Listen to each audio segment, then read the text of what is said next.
Good morning and welcome to the show, the Sales for the Nigerian Business Person podcast. Yesterday, we looked at the question, should you have to wait for weeks or months to get a response from a potential client, a customer, a stakeholder, whatever? Should you have to wait weeks or months when you are having sales transactions or certain initiatives with people? Now, we tackled the question yesterday, but we did it in what should I say, a half done manner. And that's because I overestimated the amount, or rather, underestimated the amount of time that would be needed to sort this out. So, yesterday, what we tackled, the first half of it, if you want more details, if this is your first time of listening to the show, then after you're done listening to this episode, just skip back to the previous one and you're going to hear about everything in more detail, at least the first 2 points that we tackled. And this is the way that we looked at it yesterday. Whether you have to wait weeks or months depends on a couple of things. It depends on the sales cycle. Some businesses, some industries, some contexts have a long sales cycle, and others have a short sales cycle. If it has a short sales cycle, the example that I gave, I think one of the examples I gave was if you do small chops. For our foreign listeners, I think small chops would be, is that hors d'oeuvres? I think that's hors d'oeuvres. So if you're doing small chops, if you're doing hors d'oeuvres, party treats, that's a really short sales cycle. So you can expect to wait minutes, maybe even hours before you get a response. So it's possible if you're doing small chops and hors d'oeuvres that you have the conversation with a potential client by 9 a.m. and it wouldn't be out of place to call them back at 9:30 to find out how far are we moving ahead or not. If you're waiting 2 days, 3 days, and you're in the hors d'oeuvres, small chops, party packs, those kinds of things, if you're in that space, it's almost guaranteed that you would have lost the deal. Because if mom calls you today because she wants party packs, party treats, the birthday is on Friday, rest assured, she calls you today, she didn't call you back on Tuesday. I mean, by Wednesday, she definitely has got someone. So those are short sales cycles. Now, one of the things that determines the sales cycles are also interrelated factors, like whether you're in a simple sale or in a complex sales situation. And that's determined by the nature of the product or the nature of the service. Is it a commodity? The complexity involved, is it something simple? Is it complex? The example I gave yesterday was that a handbag is simple, a car is complex, and then in relative terms, a car would be simple, and then a plane would be complex. So you should expect the sales cycle to be different for each. The sales cycle for a handbag, obviously, should be shorter. The sales cycle for a plane should be the longest, and the car somewhere in between. Then also the number of people involved in the interaction, that's also important. The less people you have, the shorter the sales cycle is going to be. For the hors d'oeuvres, the party treats, the party packs, you're only speaking to one person. You're speaking to the mom of the celebrant. So you can expect things to be done sharply. You can expect things to wrap it up. Sticking with the event motif, if you are a wedding photographer on the other hand, you're talking to the bride, you're talking to the groom, and then sometimes you're also talking to the person who happens to be paying. And it isn't always the bride and the groom who are paying jointly. Sometimes it's mom and dad, or sometimes it's the famous uncle, the loving uncle who wants to pay the bill. And you can expect things to take quite a bit of time because you might agree very quickly with the bride, and maybe the groom is nonchalant and he's like, hey, whatever my wife wants, that's fine. And then you have to contend with the uncle, who might think that, look, hey, you guys are giving me a bill for 400,000 just for photos. This is ridiculous. And then, you're having to talk back and forth and, deal with all the things that ensue. So you can expect that to be a longer sales cycle.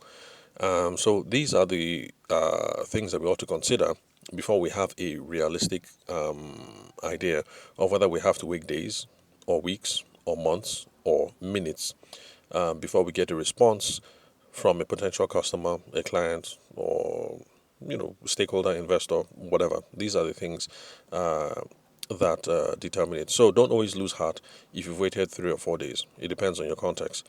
On the other hand, don't lose heart if you've waited 2 or 3 months. It depends on the context. And these are the criteria that we are going to use to help. The criteria that we're going to use to try and figure out what's going on. Like I also mentioned yesterday, the sales clinic is starting on the 27th of March, and that is in 3 days.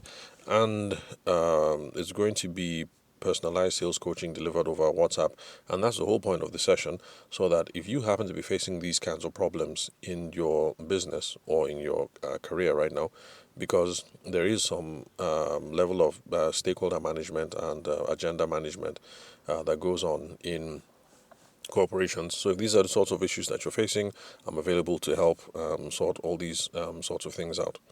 So, where are we? So, those are the first two things that we looked at yesterday: the sales cycle and then the type of the business situation. So, are you in a long sales cycle? Are you in a short sales cycle? Are you in a simple sales situation or a complex sales situation? You get more details and more examples if you listen to the previous episode. Now, the final thing that we didn't address is whether you have to wait minutes or weeks or months to hear back from a potential customer. Oh, by the way, you notice I didn't say years, because regardless of the sales cycle, if you are waiting years, rest assured that you're out of the loop. So even if you sell things like industrial machines and planes and things like that, that people don't just decide to buy those things right now. If the company decides, okay, let's say, okay, back to Nigeria where we have power difficulties. If you live in a community and the community has been having lots of power outages, they've complained to NEPA. That's the oh, okay, well, it's not NEPA anymore. We call it PHCN now, the Power Holding Corporation. They complain to the Power Holding Corporation. The Power Holding Corporation say, look, we're backed up. We don't have enough meters. And the community decides, you know what? To hell with this. We are going to get our own meter.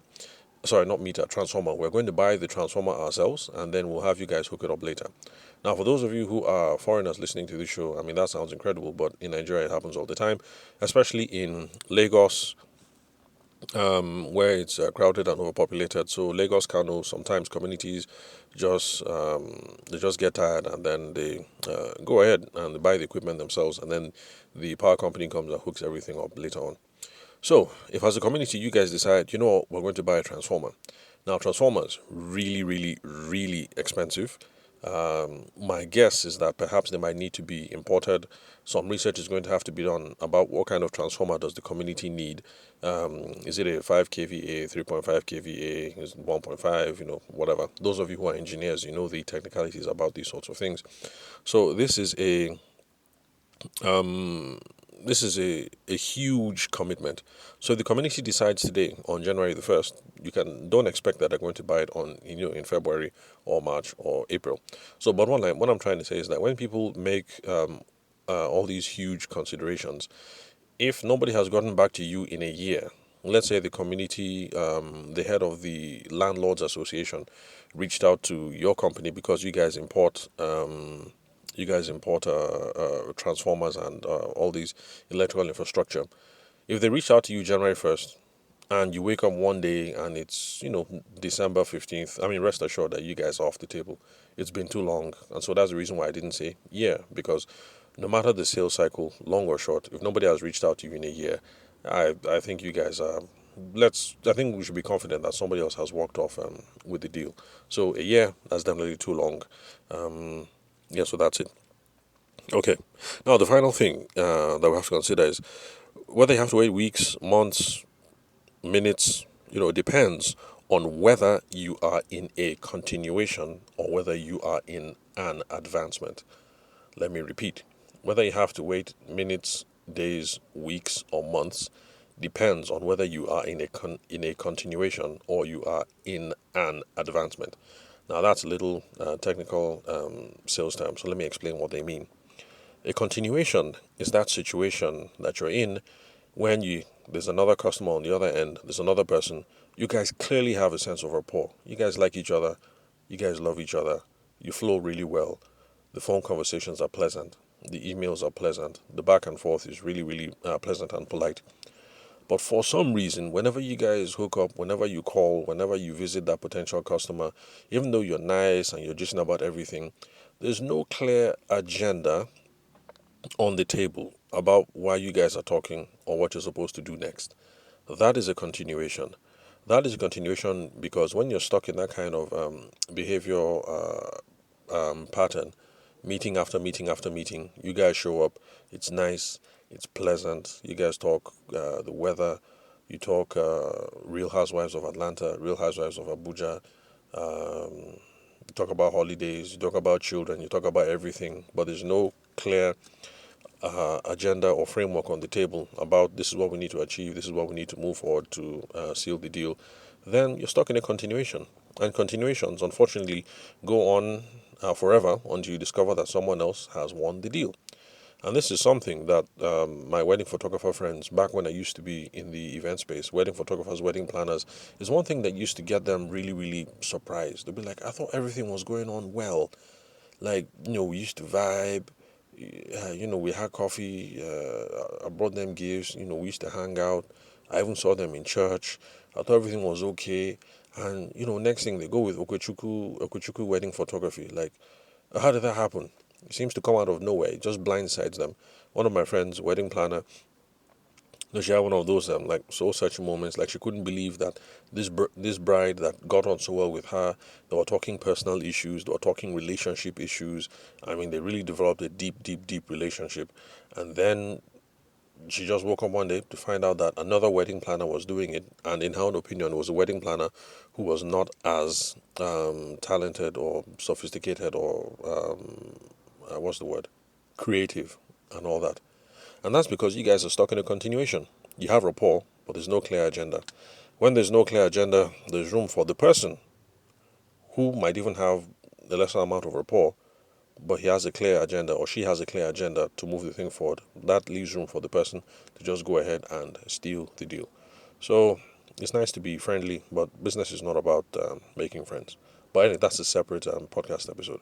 I'm not saying don't make friends. I'm just saying that be careful about being stuck in continuations. There are a couple of us that have been stuck in them, and it really hurts. But the good news is there's a way out of it. Now, that is where we come to advancements.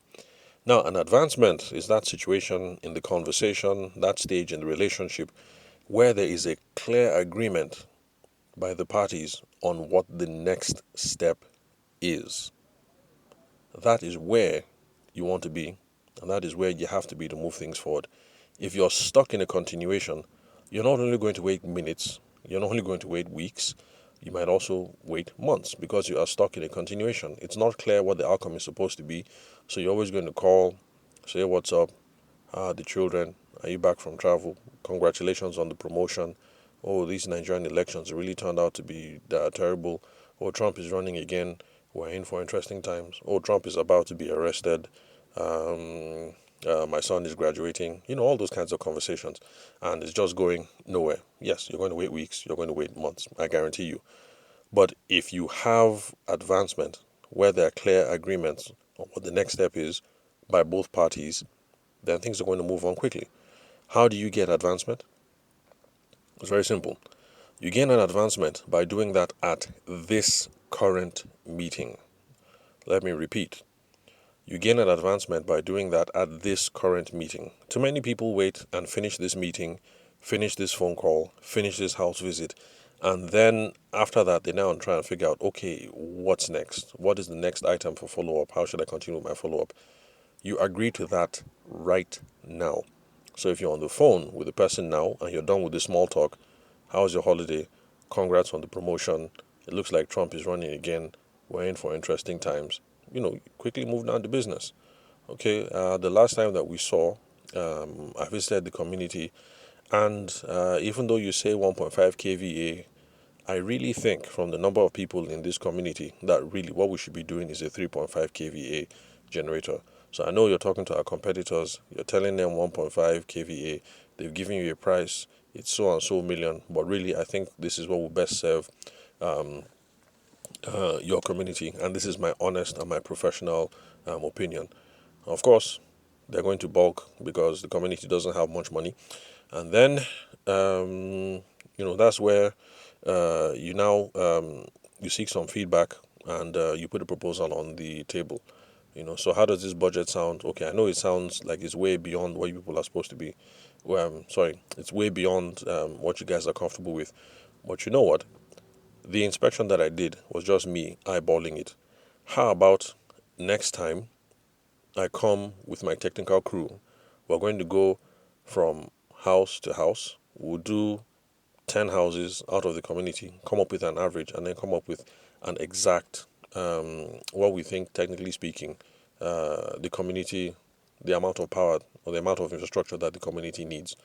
If they agree to that, the next thing, well, of course, there's also going to be the issue of cost. Let's say if you're going to fly out your crew by yourself, or if they're going to be at the cost, the cost of that, you also put that on the table.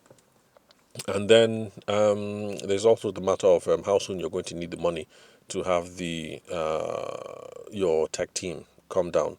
Because if you agree that the inspection is going to be next month, then I'm assuming that you want the deposit by a certain date, and so that's something you have to bring up as well. Now I know that this example is too highfalutin because not all of us sell transformers or import transformers, but I'm trying to use that as an illustration here. You're here with the community head, you've done the small talk, and you said, look, Oga, you guys are saying 1.5 kVA. I really think 3.5 kVA is what you need. You know what? To prove the point, I'm going to bring the technical crew. Are you guys fine with that? Okay, but for the technical crew to come here, we're going to need 150k, to bring the boys down by bus. Can you guys raise 150? Okay, correct, cool. Now, I want the boys to do this thing by February 14th. So, in that case, we're going to need that 150k by January 31st. Can you guys raise that money? Okay, all right, no problem. So, I'm going to holler at you January 31st for the 150k so that we can make this thing happen. Are you guys cool with that? And the community head is going to say, cool. Or he's going to say, you know what, let me go and talk to the other members of the residency association, or let me talk to the landlord association or whatever. And you will say, okay, all right, no wahala, no problem. But remember, Sha, it's January 31st that we need the cash by. So, can I call you by January 14th to see how far? And he'll say, yeah, no problem, January 14th, yeah, that's 2 weeks away. We can make it happen. And then you end the conversation. In this case, you have a clear advancement. It's already clear what the next steps are going to be. You're going to wait for 2 weeks. If you don't hear from him, you call him on January 14th to say how far has the landlord association met. You're either going to hear yes or you're going to hear no. Let's assume that you've heard yes. And then the expression is going to be very simple. The outcome of the meeting, positive or not. If it's positive, then it means that the next step is the 150k that they need to pay.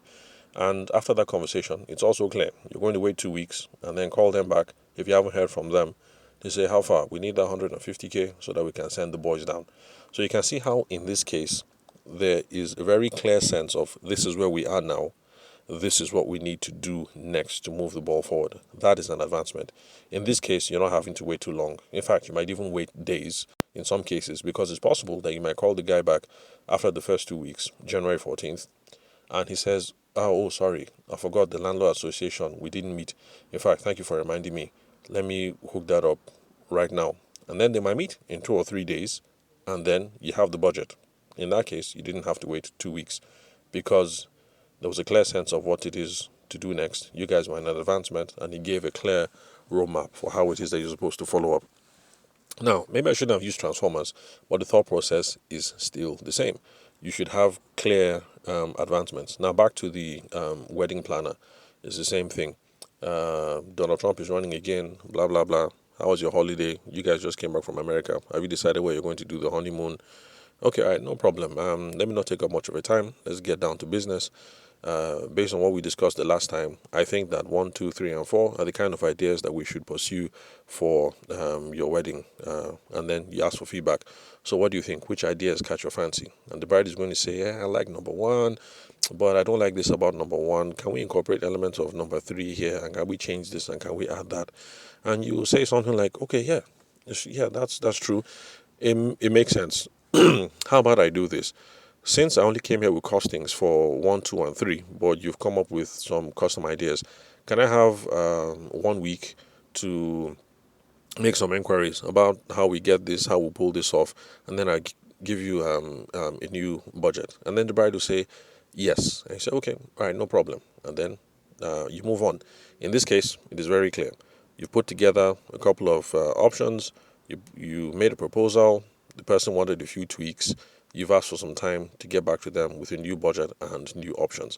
In this case, what you have is an advancement because we finished the meeting, The bride knows what's coming next. You know what's coming next. If you're stuck in that whole continuation loop where you call the bride, how are you doing? How's momsy? How's wedding planning? How's your husband? How's marriage prep? How are things going? Your nephews and nieces, are they getting ready to come? Everybody's going to be at the wedding. Oh, really good, good. Oh, glad to hear that, glad to hear that. And then you end the conversation. You are stuck in the continuation and you're bound to keep repeating the same thing over and over again. And you're going to do that for several weeks until you start seeing pictures on Instagram, and then the bride is married and somebody else ended up being the wedding planner. So, yeah, that's the final thing, and that's how we're going to wrap up the question of whether you have to wait weeks and months to get a response. And so it depends not just on the length of the sales cycle and the kind of sales situation you're in, whether it's simple or complex, but it also depends on whether you have the skill and the mindset to make sure that you are not stuck in continuations. If you are stuck in a continuation, guy or girl, you guys are going to wait forever. But then, if you have the mindset of gaining advancements every time you guys have a conversation, then expect things to move along reasonably well without all the emotional angst that comes along with thinking and waiting like, oh, will they call me? When will they call me? Do they like me? Don't they like me? Are we going ahead? Are we not going ahead? Should I call them? No, I shouldn't call them. Should I follow up? No, I'm not going to follow up. Should I call? Should I email? I mean, you guys get the picture. So if you're able to figure out these three things that we've spoken about, come up with a plan, the emotional angst shouldn't be a part of the problem. So thank you very much for listening to the Sales for the Nigerian Business Person podcast. Thanks for your time and attention. I'll catch you guys at the next recording tomorrow.